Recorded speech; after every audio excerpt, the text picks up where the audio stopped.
மானங்கட்ட தமிழ்நாட்டினுடைய முதலமைச்சர் உன்னை சட்டமன்றத்துக்குள்ள வச்சு பாத்துக்கிறோம்டா.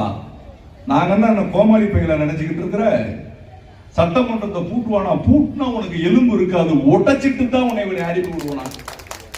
ஆர்கே நெருமணி, அரசியலும் பண்ண தெரியல, அறிவையும் யூஸ் பண்ண தெரியல.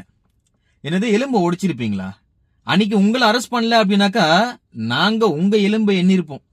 ஆக்சுவலி மிஸ் ஆயிட்டீங்க. அடுத்த வாட்டி வாய்ப்பு இல்ல ராஜா, பி கேர்ஃபுல்.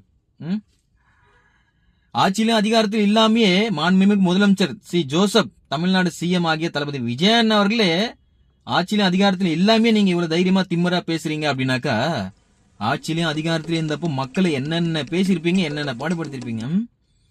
மானங்கட்ட தமிழ்நாடு முதலமைச்சரா? மானங்கட்ட தமிழ்நாட்டில தான் நீங்களும் மானங்கட்டத்தனமா வாழ்ந்தீங்களா அப்படின்ட்டு உங்களுக்கே தோணும். ஏன்னா நீங்க தானே சொன்னீங்க.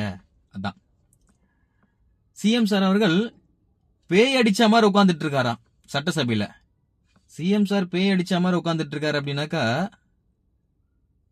நம்ம உதயா சார் அவர்கள் நைட்ல என்ன அடிச்சிட்டு கொட்டாயை விட்டு தூங்கிட்டு இருக்காரு அப்படின்ட்டு கொஞ்சம் அதையும் சொல்லிட்டு போயிருக்கலாமே.